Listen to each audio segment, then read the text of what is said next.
Ronnie, welcome to the happy hour. I hope you're enjoying your Nespresso. Thank you, I am.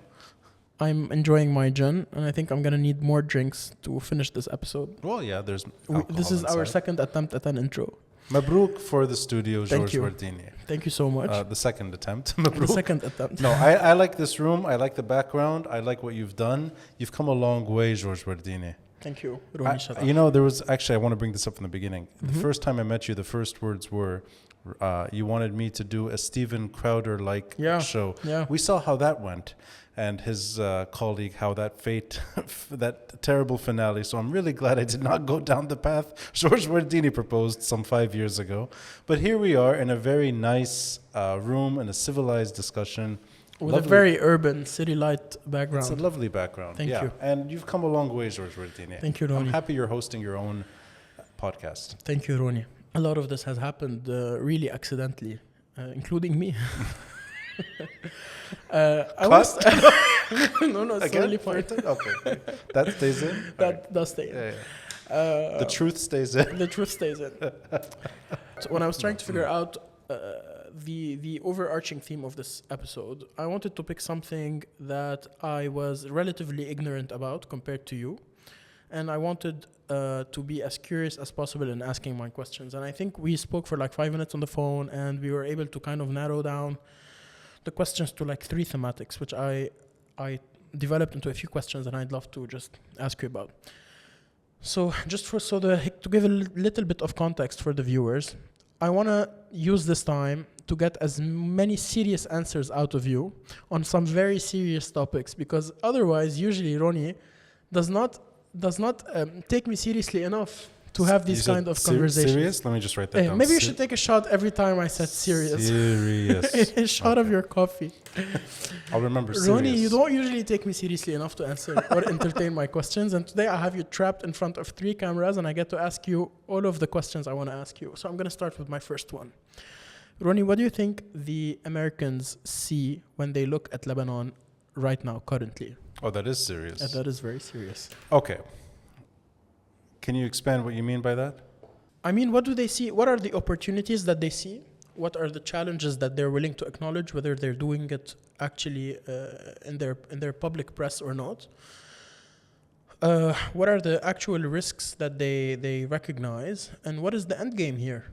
I think the Americans don't have as much influence as a lot of people assume they do. And I don't think the Americans dictate a lot of the things many people think they do. And I think this is not dependent on administration, whether it's Trump, Obama, Bush, Clinton, whatever. I don't think it's something related to the person or personality of the president. I think the Americans oftentimes, this is my understanding, look to work alongside partners. And partnership requires sometimes seeing common interests and whether they can be expanded, or listening to what other friends would like to see and whether or not that can be achieved, and if there's any interest in achieving it on the way. That can relate to many things. It's not just the stuff we talk about all the time. It could be less important things too. But I think that's how they operate by and large. In other words, it's not so much what the Americans are telling or saying.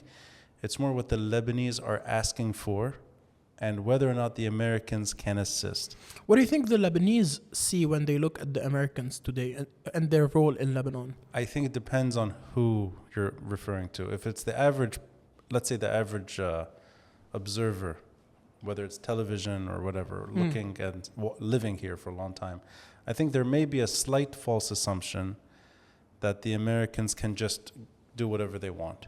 I don't think they can. If it's the more, let's say it's the more foreign policy minded person, I think they're maybe too heavily invested in what the Americans can do and are oftentimes frustrated that they don't do certain things.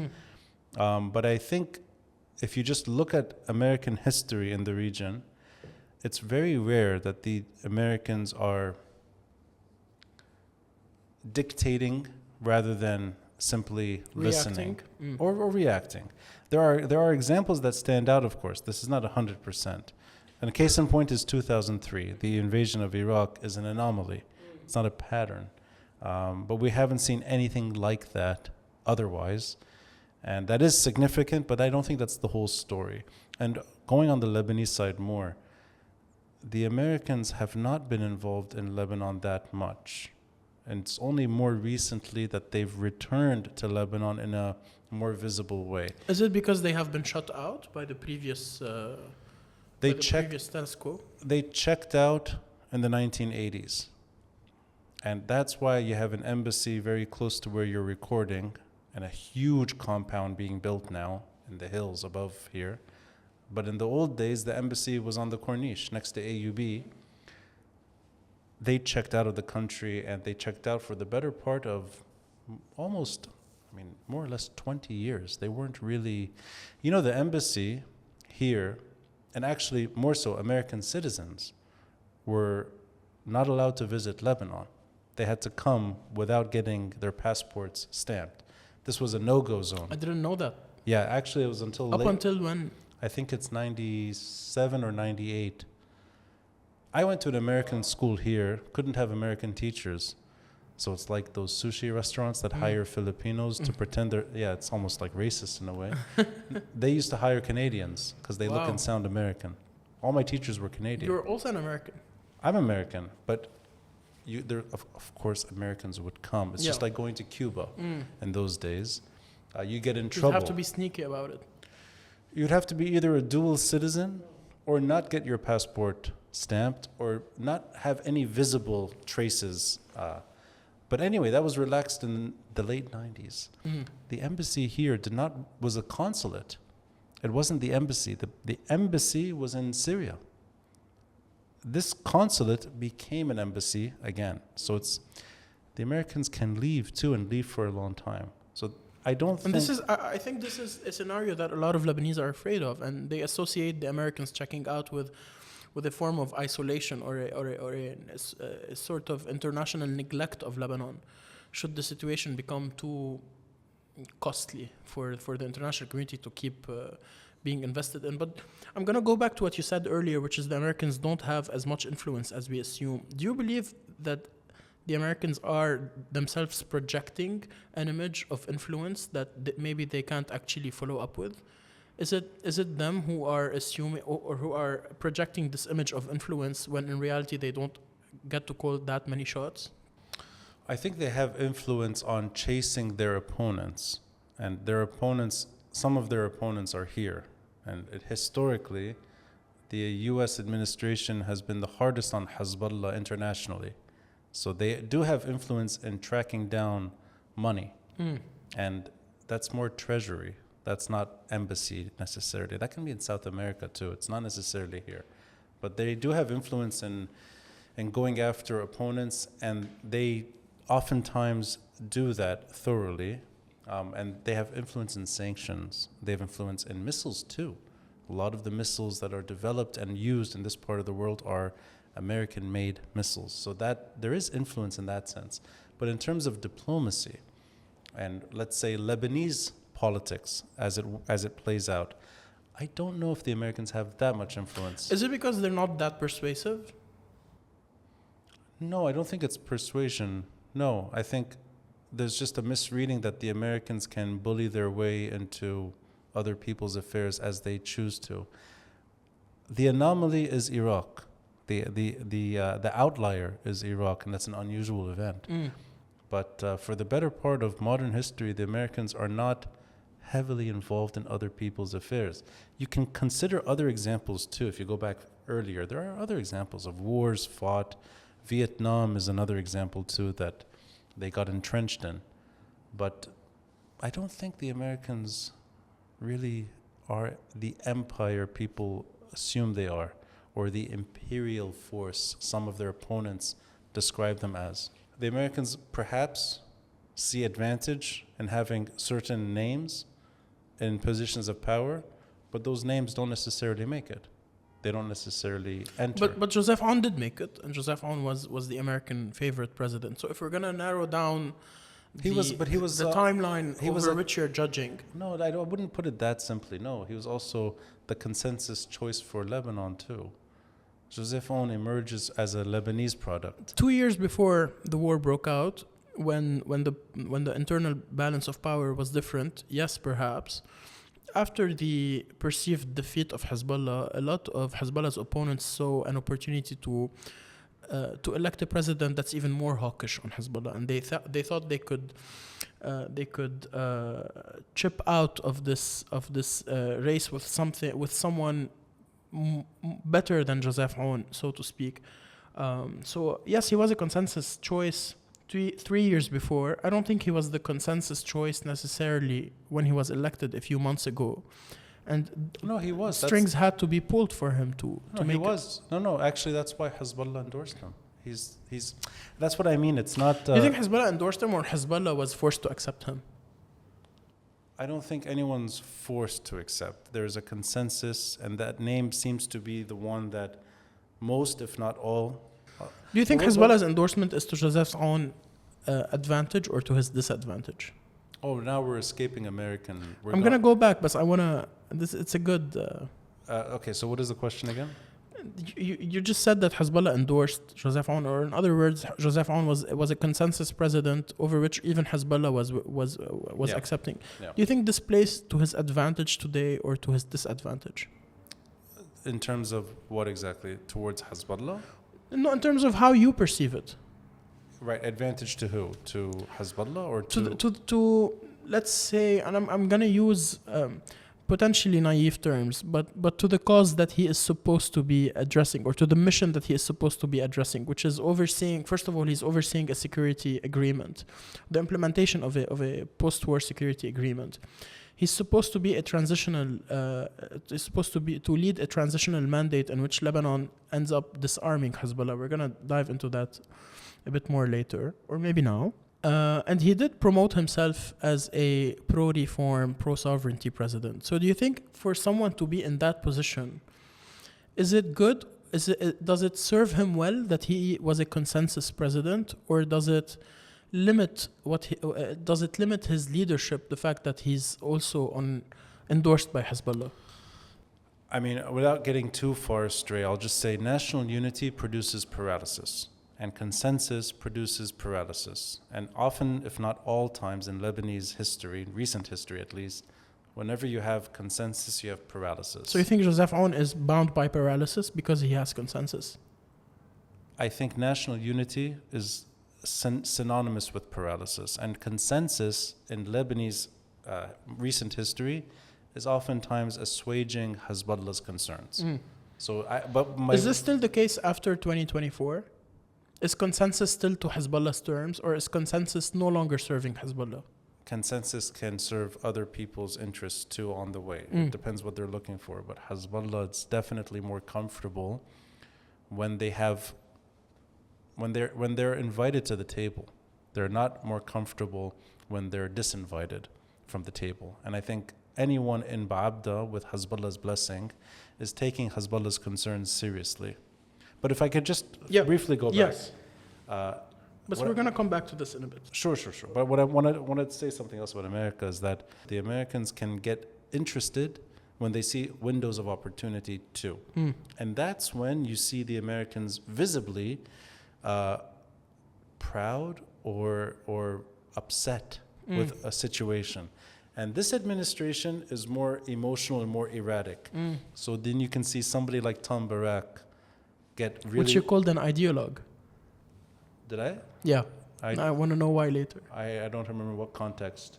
But... or no, I may have said he seems more interested in beating up his ancestors than he does anything else. We can leave that to later. Okay. Yeah. But I think that was in reference to mistakes he was making in an interview. But what I meant is Morgan Ortagus versus Hochstein, whatever, 2 years ago, versus anyone who shows up and disappears. It's clear the Americans do show up, and yesterday they were at the border with Simon Karam and co. and the Israeli side. That is American. They're interest. They're involved. They're involved. mechanism requires them to be involved. But my point is, give them time, they can be uninvolved too. So there's no guarantee that the Americans are consistent. They've actually warned that this could happen. They've said it in many ways. We're only here to help you, and if you don't want to pick up what we're suggesting, we can happily leave. I'm too young for 1984 when they left. Are you really too young? Yeah, I was 33 years old. When the mid-'80s, I don't remember because I'm too young. I was too young to remember them leaving. 2005, I remember Wolfowitz and Donald Rumsfeld and George Bush and the whole thing. This moment where it seemed like the Americans were pressuring Syria, and of course, years later, it's done. There's just a checking out. Do you think they check out when they lose interest or when they get what they want? I don't know if they're looking for anything to get out of this. I think it's not about losing or interest either. But why would the administration, so if it's not about losing interest, is it about losing the window of opportunity then? There's, for areas that are not, let's put it this way, there are certain regions that have been established as almost on par with American interests. And that's why nobody talks about these things in the UK. Or if they talk about it's tangential, or Canada, or Australia, or most of Europe, if not the better part of Europe, even with Donald Trump. But it's in areas that are out of that orbit, and I think the Americans develop relationships, but they see partnership. I don't think they look at allies. Well, I mean, allies in terms of how to get things done. So what I'm gathering from what you're saying is that outside their usual orbits of influence or their neighborhood, they're more interested in opportunity and partnership, but not necessarily permanent. Start making permanent allies. Maybe this administration is more transactional. So this administration doesn't look at the usual problems as problematic. So, for example, the Saudis, when they go to America, no one's talking about human rights, or it's brushed aside, or it's even shamed if you bring it up. Yeah, or it's conflicting with their own intelligence. The president can be out of step with the CIA. That's a transactional. That's deal making, in a very ugly way. It's almost blunt, too blunt, vulgar. But I think they see the potential for deals to be made that maybe certain friends in the region can tag along. That's why they get very excited when, for example, the Abraham Accords in America is seen as a big success story, and they want to expand it. If the Lebanese don't want to be included, they won't be. So that's my point of limits. Yeah, but that's what I was trying to get at, that they can't just get what they want. Which means if we're overestimating American influence, we're underestimating our own influence in this as Lebanese.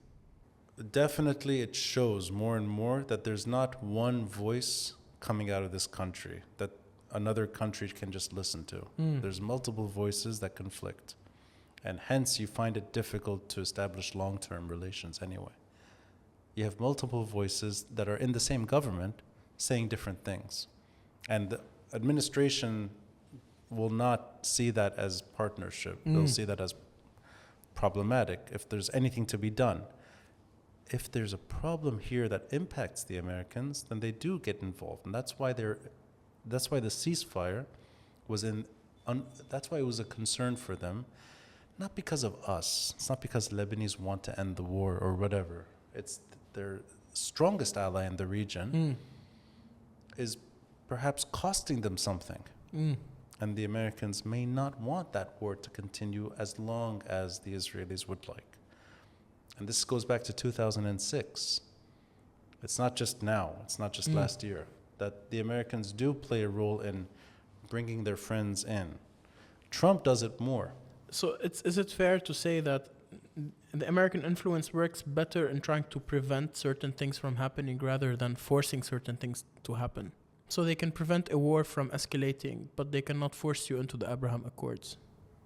They may help end a war sooner by one of their friends, and they may look for partnerships, and they may try their best, but I don't think they bomb their way through that procedure. But I'll say something else. They have the influence. It's not like they don't have. But American power is not oftentimes used by the threat of force. Do you think they don't need to do that in this part of the world because Israel can do it for them? I mean, Israel is the stick. I don't think no, I would not frame it this way personally. I would not see it as the Israelis are doing America's work. No, I don't think so. I think the Israelis are doing their work. And the Americans are not always fully supportive of what the Israelis do. They're definitely softer on the Israelis than they are towards other partners. That's an understatement. I mean, that's true. We've seen that Yeah. and this doesn't matter which administration. Doesn't That's matter. true. Yeah, that's. Sometimes Trump can be even a bit harder than the Democrats.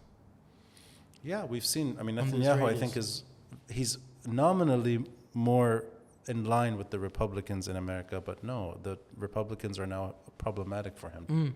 There was something I wrote down here.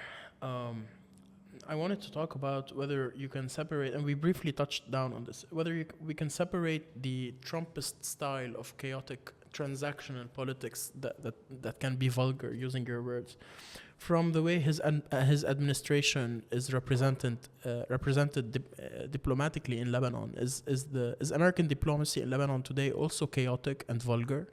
Diplomacy in Lebanon, I mean, if you just think of a few characters that have showed up, they're strange. They're out of step with American history. Two, and they're not, and not just them. Others that have been sent here are I'll use the word politely. They're weirdos in U.S. history. Tom Barak, I don't think has any. Maybe I'm wrong, but has, as far as I know, has no diplomatic background. He has no credentials. He has a business background. Yeah, as does Trump. Yes. So that seems to be the common interest. Yeah. So for example, Tom Barak can make mistakes in interviews when he's talking about Lebanon. They're very basic mistakes, and he can also seem like he's out of step with the White House too, where he floats ideas that don't get endorsed in Washington. He may actually be less important than he projects, even though he's an ambassador to Turkey and Syria, if I'm not mistaken, both. And he was at some point replacing another strange person, Morgan Ortagus, who seems like she's more involved and more credible and more in tune, let's say, than Tom Barak, but then is out of step with diplomacy when she tells Walid Jumblat that crack is whack. That's not what Americans do. Or apparently suggests bombing the funeral of Hassan Nasrallah. I didn't see that. Yeah, the Israeli channel leaked it a few days ago. They said that she suggested, I think it was I-24 News, and she suggested bombing the Tashia, the 70,000 people event, which I as far as I know, there was no comment on. But it's apparently the Israelis even thought the idea was too crazy. This I did not see. But what I saw being here is somebody who's more interested in entertainment, nightlife, socializing, likes to... Hairdressing. Yeah, likes to do things that are silly when a country is coming out of a war. This is not American. This is not a serious person. So, some people thought that Morgan Ortagus' behavior is intentional in a way that to project that Americans are so at ease in Lebanon now. And do you think that you're overreading? We're trying to rationalize what is otherwise just weird, to use your words? There's no rationalization of these characters representing America, other than it's a reflection of the Trump personality. But not just her or Tom Barak. Sebastian Gorka is a national security advisor in the U.S. He was here a few weeks ago. This guy is conspiracy-oriented. He's not mainstream in the U.S. He's out of step. And out of step, I mean it he's the Trump wing. Maybe that's in step right now. But these are marginal populists that became suddenly people representing the most powerful country on the planet. Maybe others that have been here and others that will probably come, or others that are concerned, like Marco Rubio, or before him, Joe Biden, was served in the Senate Foreign Affairs Committee for a long time. these characters probably know Lebanon better, and they're maybe a buffer. I think that's why you don't have everything Tom Barak proposing sticking. Or Morgan Ortega's, she was pulled back at some point. That's true, and then she was pushed back in. And she's pushed back in because her replacement was even crazier. Was even worse. He called us animals. Yeah. Look, this is actually this is a good example of American power. And traditionally, American power is when other countries' societies demand their own governments behave like American power. Yes. Respect for... They set the standard. They set the standard. Here's this guy who's third generation Lebanese. Very Zahlawi also. Very Zahlawi. Too Zahlawi. Too Zahlawi. Coming to Lebanon and saying we're too wild for him. I mean, in a negative way, that we're animals. No, he should just go home. And actually, it's good that he's not involved anymore. But that to me is ugly. It's not a good thing. It's bad. We can agree that it's ugly. We can agree that it's vulgar. Do you think it's effective? It's not effective for Tom Barak. He's not involved anymore. Figures and personalities aside, in the greater picture, do you think American diplomacy right now is effective? So let me ask the question differently. Do you think they're able to push local actors to be stricter, or have they been able? So when we look at Naoura's 14th meeting, do you see perhaps that the Lebanese initiative to appoint a civil head of delegation, is this the result of direct American pressure, or not necessarily pressure, but a sort of threat to just retrieve or abandon, as you earlier said? Maybe not there. It's more that's the necessary component to the mechanism. What held it back 13 meetings? Is it the failure of the mechanism? What held what back? That there was no civilian... Yes. If it was necessary, then why didn't it come sooner? Why didn't it come only after a major assassination again in Beirut, only after new threats of war? I don't know if it's American pressure. I think it's more Israeli pressure that there's a real threat. This is where I think people perceive that American threat and Israeli threat and American pressure are sort of go hand in hand. The Israeli threat to bomb, I think, is more the reason why there's more pressure on the Lebanese government than American condemnation. I think it's more the threat of Israeli war. But is it America that is it that in the Lebanese mind, is it the Americans that only the Americans that can hold back the Israelis? So if you don't keep the Americans happy, then whatever intentions the Israelis have, they can carry them out. You can definitely you can influence Israeli decision making. Definitely if you have some type of serious partnership with Israel's strongest ally. So this is basically America's biggest source of influence in Lebanon right now, is that they can hold back the Israelis. They can. I don't know if they can always hold back the Israelis. I don't think they actually are fully in step with what the Israelis do. And there's been recent examples of the Americans condemning Israelis. But Donald Trump did demand that Netanyahu turns around his jets when they were on the way to Iran, and Netanyahu did comply. So when push came to shove, we saw that Americans can pick up the phone and tell Benjamin, turn your jets around. So why can't they do the same in Lebanon? I think the Americans do have influence in punishing their friends in ways that we haven't seen, but you could see. In the early 90s, the Americans threatened to withhold aid and pushing the Israelis into the Madrid peace talks if they didn't stop building settlements. So yeah, there are tactics. The Americans do have serious diplomatic pressure on the Israelis. But what I was trying to say is, Hochstein and Biden last year wanted Netanyahu to agree to a ceasefire, and Netanyahu killed Hassan Nasrallah. Yes. So that's also because Biden does not pick up the phone and calls Netanyahu and demands that he turns around his jets. It's because Trump's style, as problematic as it is, this is where it can be effective. It's when you're dealing with a crazy person like Netanyahu, maybe you need a crazy person like Trump. Maybe, I don't know if it's guaranteed though. Trump clearly was not happy with the Israelis bombing Damascus a few months ago. The Israelis have not done that again. The Israelis. Because you can't turn back missiles. Yeah. No, what I'm saying is, I don't know if it's as black and white. Okay. Doha is another example where the Americans clearly were not supporting that kind of target. Yes. That the Israelis were killing Hamas leaders, meeting to discuss. That's the story at surface level. No one actually can claim to know unless they're in those rooms whether this is actually. You're right, but what we do know is that Trump is not.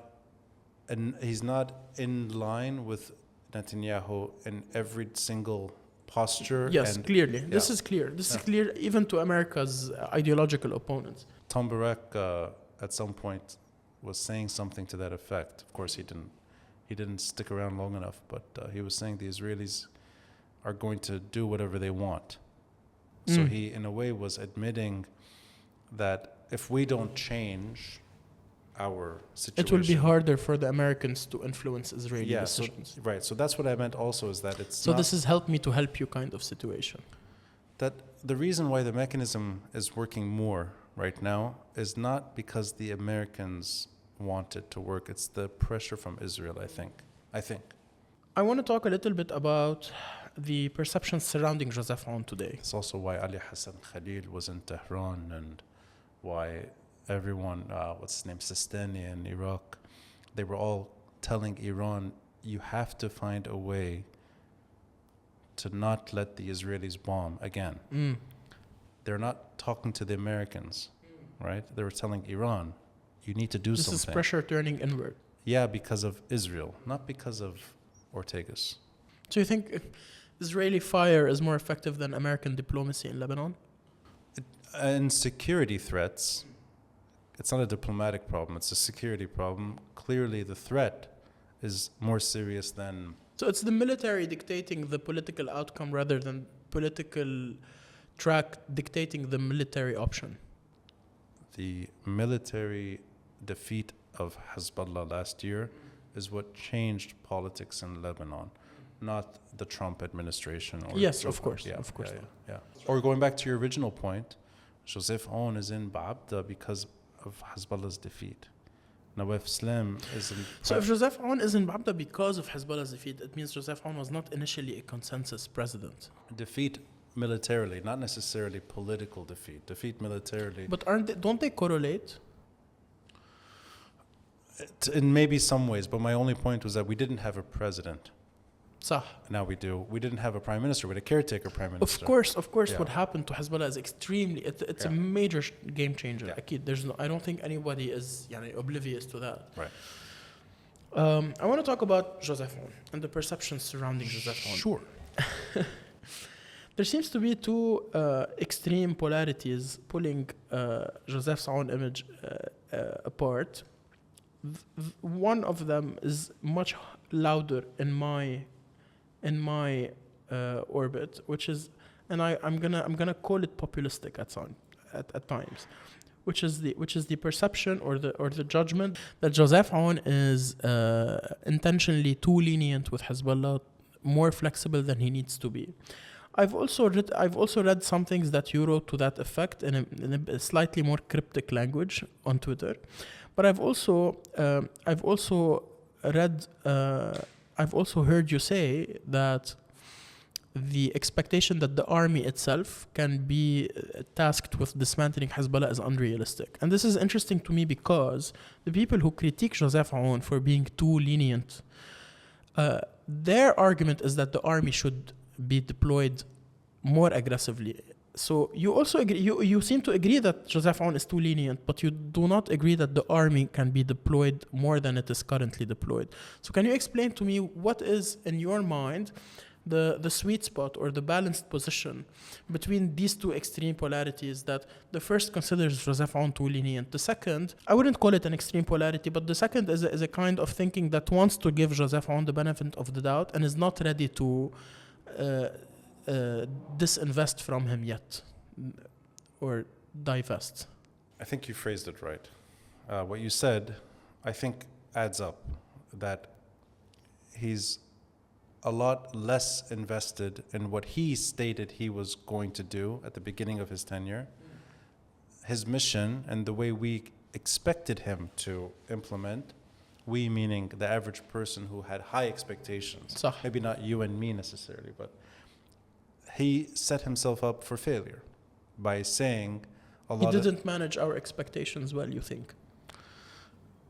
No, it's not that. So I'll answer it in a slightly different way then. I agree with your outlining of him, that he is lenient and that he's extremely cautious when it comes I just want to say that I'm just describing what the general perception seems to be. This is not necessarily my own. I don't want to put my own thoughts here. He's not proactively looking to disarm sub-state groups. So in that sense, he's not ambitious enough. I don't know how to measure enough here, but he's not invested in what he said he was interested in doing at the start of his tenure. He seems to have largely shifted gears entirely to one of constant negotiation, dialogue, whether it's with the Israelis or Hezbollah. It's just buying time.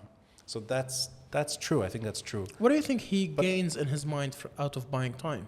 Yeah, but so Okay. yeah, let me answer that. But the other extreme, or not the extreme, the other description is also true. That should there be a political decision, it's not just Joseph Aoun, to push the army to do more, I think the army would not succeed. So I think both are true. His caution is a little excessive, and the army's restraint is real. And I think that's the dilemma we're in right now. Yeah. So if you're willing to acknowledge that there is a dilemma that Joseph Aoun is dealing with, and there is a serious risk that should he be pushed in a more violent direction, he would fail, and the army as an institution would not necessarily survive or succeed. It's not just him, the government. It would become him if he issues this decision. It would become his decision. It would become his problem. The army will not take decisions unless there's unified political agreement. The army will not take risk unless everyone is on board. So even if Joseph Aoun wanted to do something, if Nawaf Slim was not on board, the army would not say, you know what, screw the prime minister. And the army chief threatened to resign during a cabinet session, not with Joseph Aoun, with Nawaf Slim. So it's not, the army will not take risks.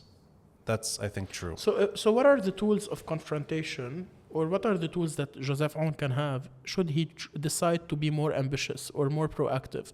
If it's not security, what does he have at his disposal that he's still not using, in your opinion?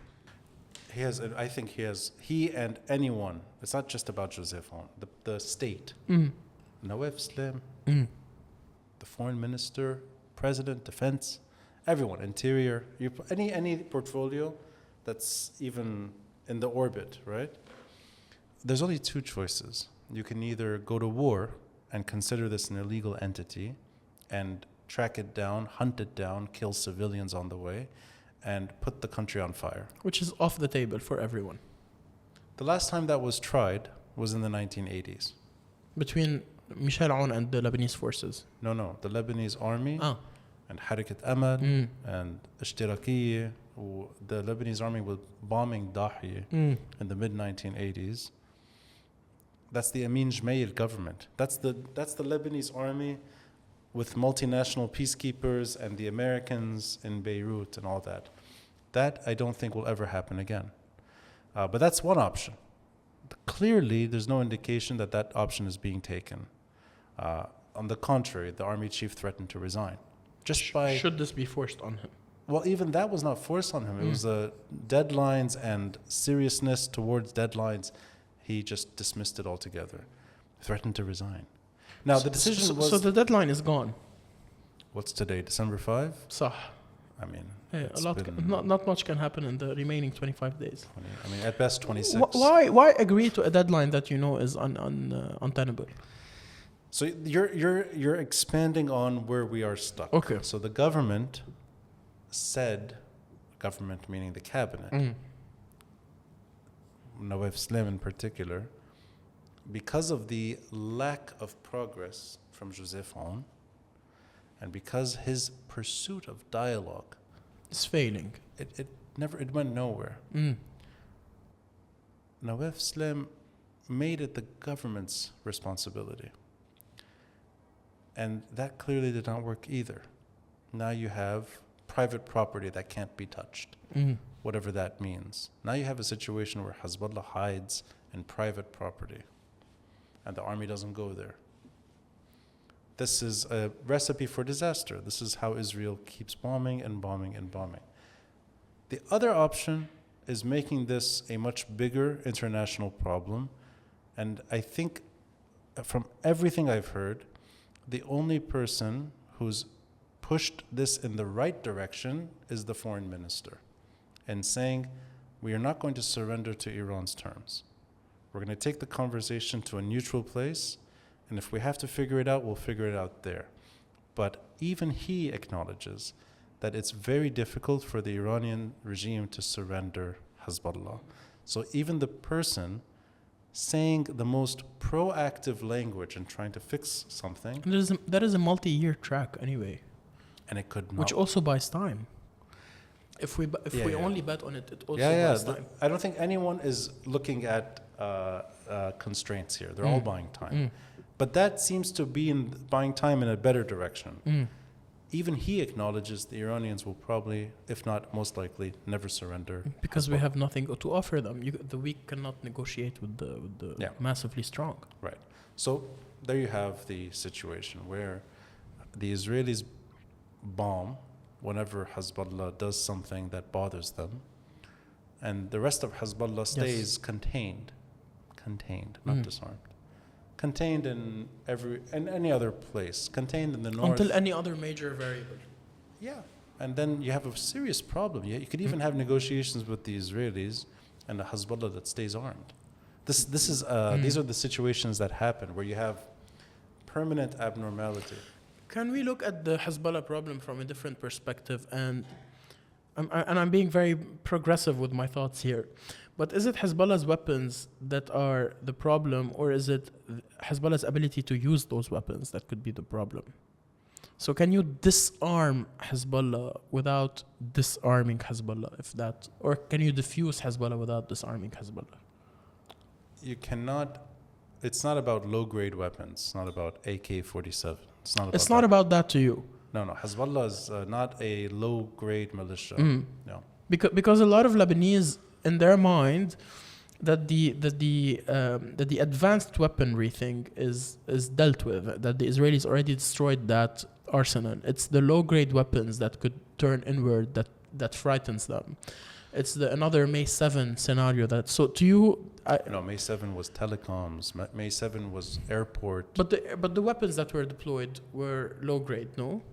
May 7 was cameras at the airport.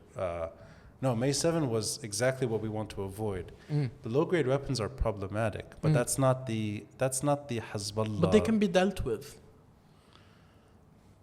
Yeah. Yes. If Hezbollah does not control the political decision-making in the country and attempts to pull another stunt like May 7... It doesn't control the political decision-making. It controls the security decision-making, not the political.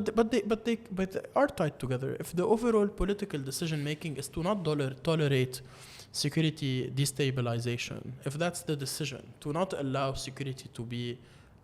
control over security to be lost, then... I would imagine someone like Joseph Aoun and Nawaf Salam would not tolerate something like May 7 again, even if they want to avoid a direct confrontation with Hezbollah. So in a future scenario where Hezbollah tries to overplay its leverage, if it no longer has the sort of dimension that it had prior to 2024, I don't think they can succeed in a stunt like this again. Yeah, I don't know. They're weak. They're weak. But I don't know what that means, because they were weak in the 1980s too. and they pulled off a lot of stunts that So, changed, so is it that not changed about Lebanon is it, forever. Is it no longer about disarming Hezbollah rather than about preventing its rearmament? I actually don't know if even the use of the word arms is correct. It's permanently removing Iranian security interference in Lebanese geography. When you do that, you can have a Hezbollah that is manageable in the way that other groups are contained.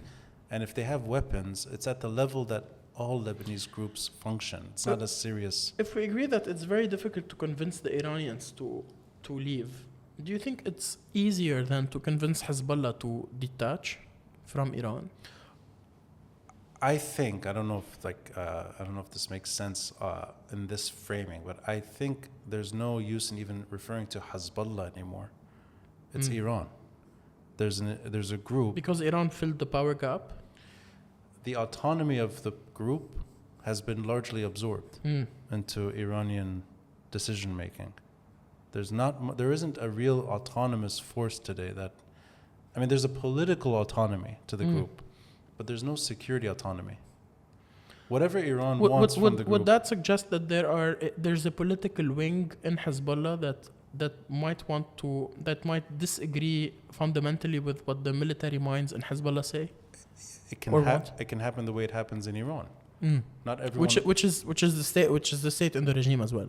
Yeah, not everything in Iran is one voice, and there's oftentimes conflict within the regime. So there. could the solution be to empower one side over the other within Hezbollah? I don't Could know. you empower the more pragmatic, the more political wing in Hezbollah to override the more fundamental military minds? I personally do not think there's any Lebanese angle to this discussion. I think it's getting the Iranian regime to rethink Lebanon. I don't think there's a local component. Which means there's nothing Joseph Aoun can do. What he can do, and going back to our earlier discussion about America, if you want to talk to Iran from Beirut, it's better to talk to the Americans, because the Americans surprise us often by wanting to make deals with Iran. And Trump seems very eager to make a deal for the entire region. He wants, I think, he changed the U.S. Institute of Peace building. It's now called the Donald J. Trump U.S. Institute for Peace. The man's obsessed with the word peace, but peace is not necessarily how we see peace. It's deals. You want to talk to the Americans about Iran. You definitely want their ear on Iran. And is this where Joseph Aoun is falling short?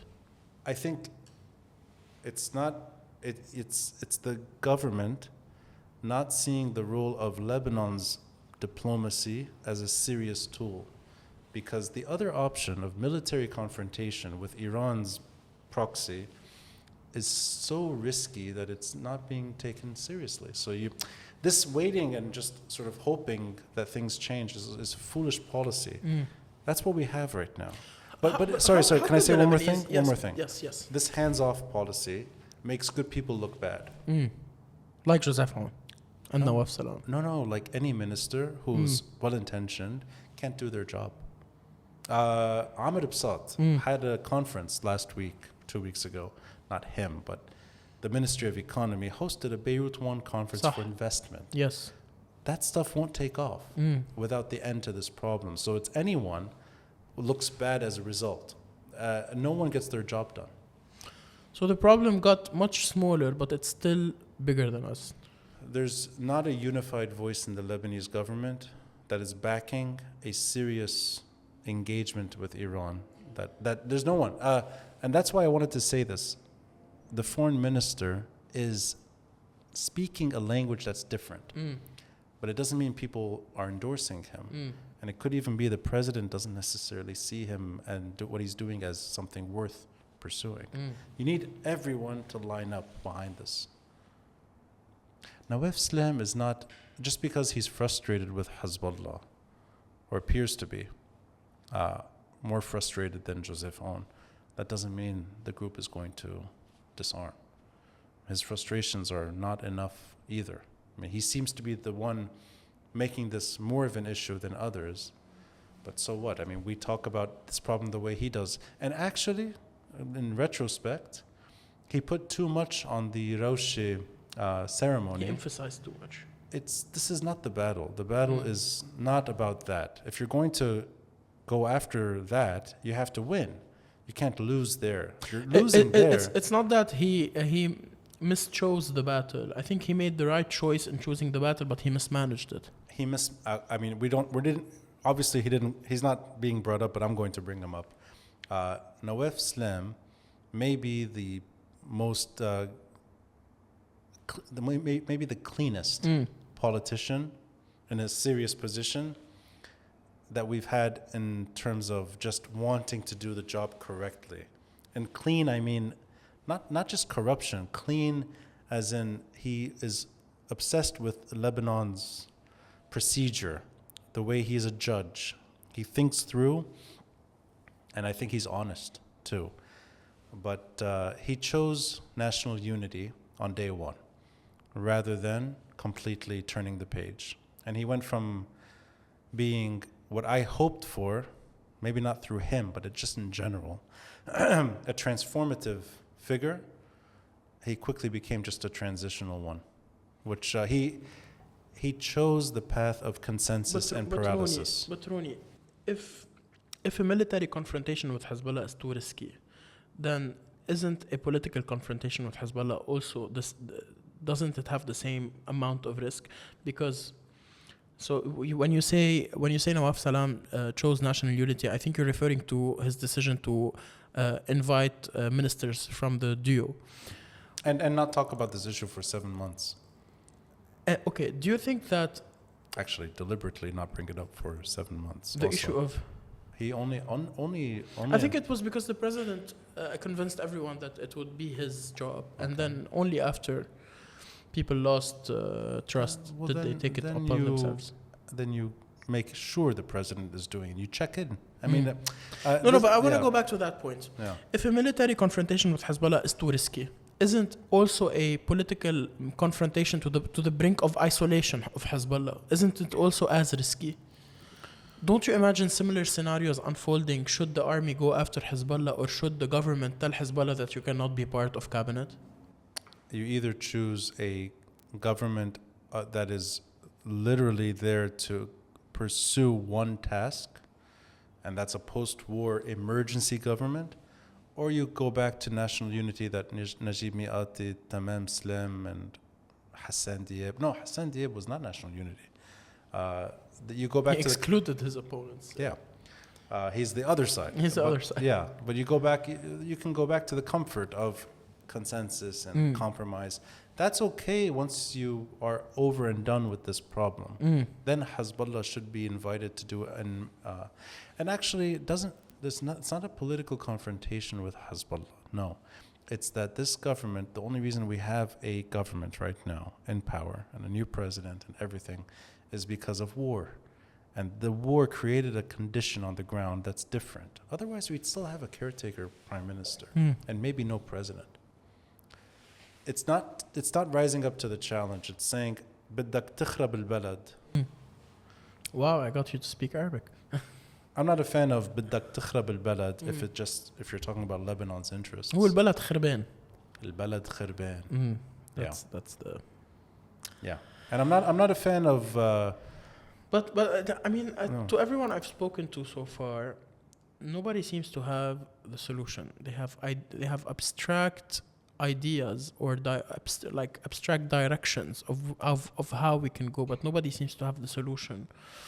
Maybe because we cannot have the solution, because if we go back to the idea of Lebanon engaging Iran directly, let's suppose that we actually succeed in engaging Iran directly, and we're sitting on a table in a neutral country, and you have the Lebanese and the Iranian foreign ministers talking to each other. And you want Marco Rubio there. You want the Russians there too. Yes. It's everyone is there. Lebanon is not. I don't think Lebanon is that big or that significant to get these people to sit in the room to talk about it. It is if it has to do with Hezbollah, because that's the one thing Iran doesn't want to talk about. So it is significant. If it has to do with this group, it's very significant.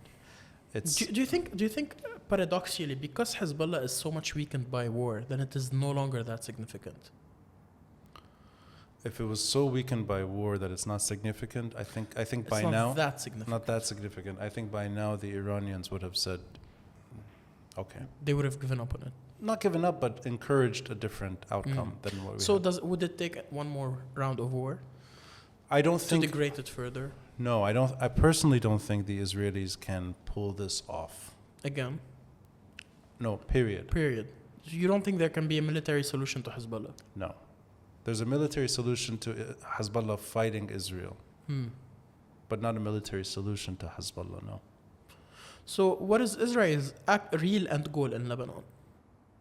Never allowing any Iranian threat from this country again. But they don't give a fuck about what happens to Lebanon. And we know this. That's Of course. No, I'll say it even more bluntly. Sorry for using fuck. No, you can use that word. In 2006, until last year, 2 years ago, they sat on the border as Hezbollah grew and grew and grew and grew and grew, fighting Syrians. And then fighting us, and then taking over the city and taking over ports and airports. Only when it could be a threat to them. Only when Iran wants to fight them. And what changed is that they're never going to allow the condition to return. So hence drones. if Hezbollah is never going to be that valuable to Iran, would this help us convince Iran to let go? I don't know if Iran cares all the time about Israel. I think Iran cares about many things in the region. And that's why Hezbollah has been used for many different things. So this is going to bring me to my second line of questions. This might be a long episode. We've talked about how... As long as we talk about other things too. Yes. Not just Hezbollah. Okay, fine. We've talked about... You're not going to like this question. We've talked about how the Americans see Lebanon. How do you think the Iranians historically have seen Lebanon since the 80s? And how is that view changing now? Well, I mean, historically, if you go back prior to that, it was a normal relationship. Of course. I'm talking more about the regime. So this regime, yes. as a battlefield of organic ties, and it's where the wars will be fought for regime survivability. So if the wars can no longer be fought from here, so in other words, if Hezbollah can no longer ever threaten Israel again, is Hezbollah's power projection the only asset it offers to Iran? No. The 1980s, Hezbollah was fighting pro-Syrian militias here. The battle was with Assad in Lebanon. Hezbollah was bombing French and American and all types of international peacekeepers, Italians. They were not fighting Israel. Yes. But if Hezbollah can't fight anyone from Lebanon anymore, then what's the value it still has to Iran? I don't know if that's true. I don't know if that's true. Who can Hezbollah still fight from Lebanon? I mean, the Iranian regime was not an ally of Assad's in Lebanon in the 80s. I don't think the Iranian regime sees Shara''s regime as one that they can build with. So they can use Hezbollah to sort of threaten the Syrians, but not necessarily the Israelis. I think they can even threaten us. Yes. Yeah. No, that's for granted, Akid. Maybe the Americans one day again. I don't know. I don't know, and this is, I don't know if the Israelis know. These precision missiles, how much of it was actually destroyed too. So we will probably find out in an aerial campaign of exactly what is still here. Tabtabeh was living in Yemen for 9 years. And he's here too, and then he gets killed here. That's in, November 2025. Clearly there's still value to this group having that kind of intelligence. I'm trying to what my question is and he was at what point? He was joining Mughniya in Syria years ago, so he's not a low-level guy. Yes, no, clearly. And he trained Houthis for 9 years in Yemen. But my question is, at what point does Hezbollah stop being how much more degradation needs to happen for Hezbollah to be more of a liability than an asset for Iran? I don't think the Israelis can degrade it to that point. Yeah. What if instead of degrading it, they can take the war to Iran? So the whole security network for Iran is supposed to deter war, right? That's the strategy. Yeah. If it The tour war there. there in Yeah. Iran, if instead it invites war to Iran, which is something that already happened, doesn't it mean that the strategy has failed? It maybe if that war happens, but I've not. But it happened for 11 days. Yeah, How do you I'm assess not- the result of that war? How do I assess the result of that war? Who won did Iran Well, that's clearly secure some punishing gains? the regime, but it's not about regime change or overthrowing anything. Even the American missiles were not about destroying the nuclear program. It's punishing the regime. But punishing the regime is different than going after the regime. Could it end there? Could it just end with a regime collapse in Iran? Definitely, it's conceivable that the regime will fall. Yeah, Within- or evolve to the point that it's not No the longer same. recognized, Yeah. yes. So It's it not could be, it's not it's less could be regime realignment rather than regime change. the organic relationship with Hezbollah will change as the regime changes too. But the evolution of the regime is not pointing in that direction. It's pointing worse. It's becoming more militarized. And even though it's less theocratic today, and women in Tehran are far more comfortable today than they were 5 years ago, it's pointing, unfortunately, in a more militarized direction. Rather than a theocracy. Rather than a democracy, it's pointing towards a dictatorship, military dictatorship. Would that make it at some level easier to talk to because that would make it more pragmatic rather than ideological? No, I don't think the Iranians will ever, personally, I don't think the Iranians will ever seriously talk with well-intentions about their proxy in Lebanon. I think you'll have to push them to let it go. That's I think that's the only path. What does that look like? Pushing them to let it go. Two choices. Diplomacy, so somehow You make it impossible for them to function.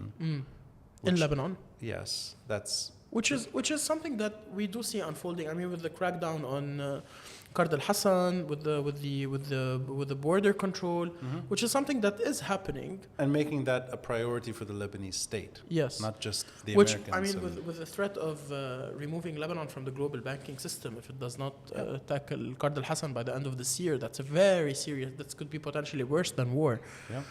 And what's the second choice? But I'll give you the second one. But even in the first one, Hezbollah negotiates with Israel. I mean, people make a big deal out of the mechanism. Hezbollah negotiated a maritime boundary. Hezbollah is upset because they're not the ones negotiating, it's the state. Yeah. So they like to negotiate. It's not out of principle. No, there's no like. There's no principle. There's no. But the other one is, unfortunately for us, it's the Iranian regime itself, and whether or not it fumbles to the point of exposure and vulnerability and falls. But that you can never count on that as policy. صح.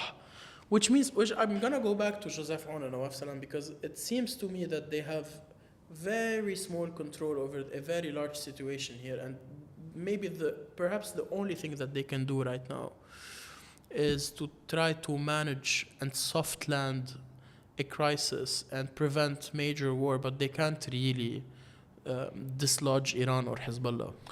They can try. They can try. They can send their designated. It doesn't have to be a foreign minister. They can send diplomats across capitals and make this their cause. They can take it there. But even that will remain symbolic if it's not actionable. It has to be actionable for it to be worth something.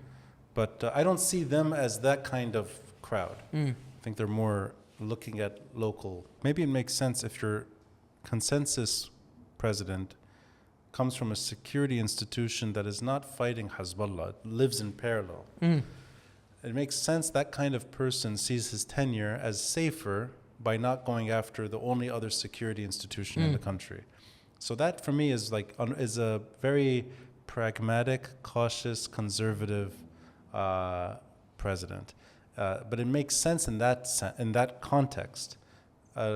He's not a political creature. He's an army guy. Maybe Neither is Nawaf Salam. Nawaf Salam is clearly not a politician, but maybe Joseph Aoun sees politics down the road. Maybe he sees politics as working alongside Hezbollah too, And clearly he likes to choose people close. He brings certain His entourage has characters. been criticized a lot. Yeah, that's political ambition. And you could see him as emerging as a political choice later. He may even influence the next president in terms of politics. But yeah, that's the downfall. For me, that's the downside of national unity. Ronnie, what can people like us do in the meantime? It depends what you want to do. Other than host a podcast, I'm pretty much done with all my questions except for one question. Because so we've talked about how Americans see Lebanon, and we've talked about how the Iranians see Lebanon. I want to talk about how you see Lebanon. If you tell me how you see it later as well. Okay, fine. We can exchange questions. Can exchange? Yes. All right. I go first. You go first because it's my show. That's fair. That's fair. 2 days ago, I was interviewed by an American magazine. The founder is an Iraqi American who I think he went to AUB, older than me, started a magazine in the States, and the journalist's question was, what does hope mean to you right now? And I don't like this silly word because to me it's like usually it's cliche. These are certain words you grow out of. I'm not a big fan of cliche or slapstick stuff. But I gave it some thought, and I said, if you just remove the rose-colored glasses and you remove all the nostalgia stuff and you just throw away everything that meant something to you in the past and just look at what you'd like to see in the long term. I'm comfortable with a sectarian system because I know how deep and foundational sectarianism is to Lebanon. People like to talk about it. They like to condemn it. Oftentimes they criticize it when things look very bad. But I'm above that now. I see it as a fait accompli. Sectarianism is with us for forever. Is it our raison d'être in a way, in like a twisted way? I think it's our description. Does Lebanon only exist because of the sects in it? The power sharing of minorities is Lebanon. Remove it, you remove the country. But anyway, so that's, for me, I'm settled there. I'm an atheist and a secular person who can express himself individually, but there are limits to that when it comes to group identity. I'm comfortable there in this breathing space. So I know where my world ends. Go a step further. It's never going to have an efficient country. It'll always be inefficient, and it'll be compromising in nature always. On a good day and a bad day, there will never be an efficient government in Lebanon. I think we're lying to ourselves. What is? I'm gonna detour. What is efficient? How do you define efficient in that phrase? What do they talk about? E-governance. That ledger is going to be part of life. Really? But that's okay. I disagree over that. I don't think it's beyond us that we can become kind of advanced state. We will have a Mukhtar in Forever? 2035, 45, 55. Are you going to run for that For position? the Mukhtar piece? Yeah. Mukhtar of ABC Ashrafi. Yes, exactly. I might win there. You will win Actually, there. I would. Actually, that's why I should not run there. Because if Beirut, if Beirut had like 3 circles and ABC had Naib, you would win. Beirut الثالثة. Beirut, I'd win on every floor. you have to gather loyalty points. Right, rather than exactly. votes. Yeah. So you think we will never be efficient and we will always be sectarian? What I mean by... But say something nice. No, hold on. But no, what I mean by that is inefficiency is not necessarily a bad thing. What I mean is it's always going to be a... You're romanticizing our problem. No. Let me say it. Let me try to finish. So what I mean is that I'm never going to live in Denmark, where things happen quickly and I can set up a company and click a few buttons, sign a check, or Dubai or Abu Dhabi and have a company, and that's it. No, it's always going to take longer. It'll be slower. There will always be congestion. This highway will never improve. And we will still be happy living here. I mean, the happiness aside, what I'm trying to say is I'm not looking at, people can dream, but we're never going to have the public transport people talk about. Even when we had it, it wasn't that good. It was inefficient. I think inefficient is where I live too, and slower. It's slower by design. It'll never be a clean country. There's always going to be some corruption here.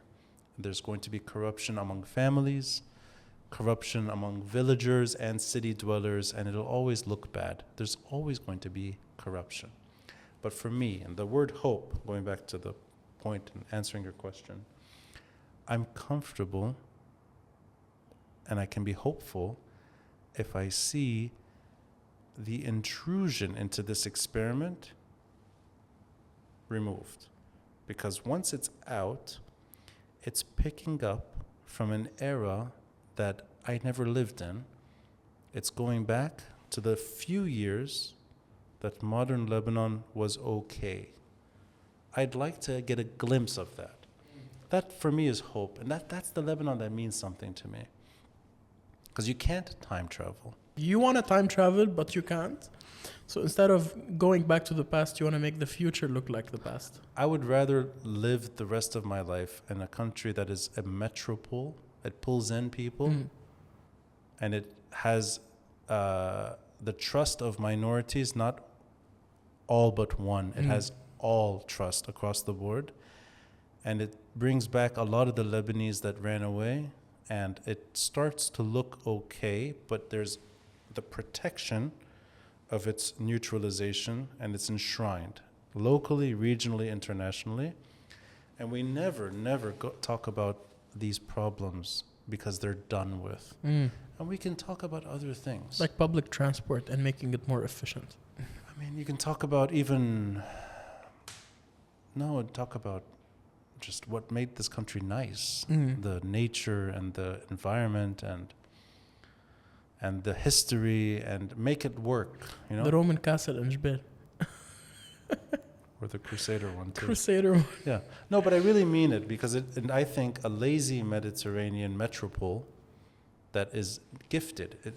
Dubai, as much as it's succeeding, it's never going to have the real chemistry of Lebanon. Beirut, it's in its fabric.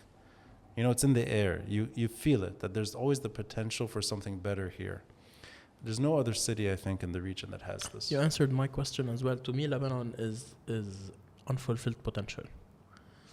And what I like to do with unfulfilled potential is see it, you know, bring out the best in it. And this is why I do what I do. And it's also home. It's a very small place. It might as well, you can actually call Lebanon home if you live here, because it's a very small place and you can relate to all of its parts and you can live all of its experiences at once. And this is something that a lot of people don't have in their original countries, because they live in such huge places, and home could be the city or the town or the province or the state. But in Lebanon, home can be the entire country that can be home. All of the communities can be home. I agree. I want to talk about one more thing, because I know it means something to you. What did you write here? Yeah, it's out of step a bit, but I want to include it. Okay.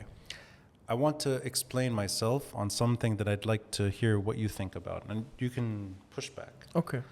I'm not convinced about the usefulness of elections under this climate. It's not saying delaying it is the right thing to do. It may happen anyway. It may be delayed. But I'm not a fan of seeing well-intentioned people, once again, enter the halls of power and not being able to do anything about it. I think I'm done with that. Which brings me back to my earlier question. What can people like us do in the meantime? Yeah. Well, so I think running for elections is not the right path. Although a lot of people seem to be eager to do that. I'm not running for elections. You're not, but a lot of well-intentioned people I don't think Lebanon is ready for me. I've done episodes with people that are announcing their candidacy now. Or whatever. So have I last week? Oh, you did last week? Okay, yeah. No, really, it's... yes. But these are not bad people. They're friends. Yes. Or they're well-intentioned. It would be a shame to see them in a parliament like this one. I understand what you mean. I also understand why... I also understand that kind of profile of people will also look at this as personal career to them. And there's not... It's when you don't know what else to do, then you go to the most obvious choice or down the most obvious path. And to a lot of people, the most obvious path is what in their mind is to be part of the solution. And they see that through institutional work, through at least maintaining a level of continuity or survival for the brand of politics that represents our values, because also leaving the arena completely open can be very costly, because trying to re-enter politics 10 or 15 years from now when the problem is finally solved, it might not be the wisest thing to do.